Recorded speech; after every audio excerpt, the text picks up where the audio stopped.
HYBE has benched Manon from Katseye, but if I were the girls, I'd recognize no one in the group is safe thanks to their new hyper-pop sound. It started with gnarly. Ignoring the girls' obvious talents, HYBE and Geffen pushed aside the girls' strengths and went for shock value. Gnarly basically turned 6 elite performers into background props for a TikTok sound. This choice in production and the new era of Katseye's song choice instantly made me weary, since it says something much bigger about pop music, algorithms, and where AI is going to fit into the music industry as we move forward. Enter in Internet Girl. The song is catchy, viral, and perfectly engineered for the TikTok algorithm. And that's precisely the problem. On paper, Katseye should represent the future of global pop excellence. The girls are 6 rigorously trained performers, selected from a massive international talent pool backed by 2 of the most powerful forces in the modern music industry. Yet, in practice, Katseye's music often does the opposite of showcasing that talent.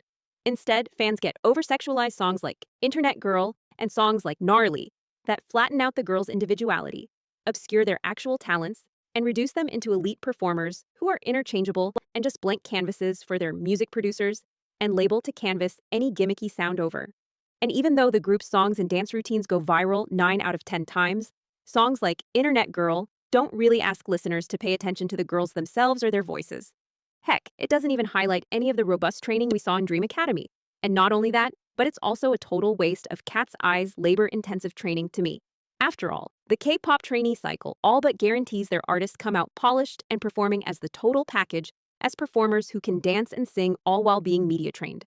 Songs like Internet Girl and Gnarly do the opposite and forces us all to keep scrolling because they're just filler sounds on TikTok that any random influencer could make. They don't really require us to listen to Katseye.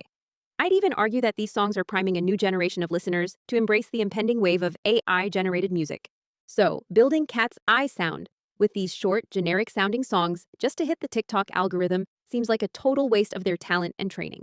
And it's honestly why the girls' Grammy performance was so painful to watch compared to all the other nominees that night. With this new direction for the group's music, it's not just Manon that's replaceable. All the girls could be exchanged one day for any other dancer or singer. And I highly doubt Katseye's sound would suffer. What do you think, though? Are Internet Girl and Gnarly hits or misses? And do you think the girls are replaceable?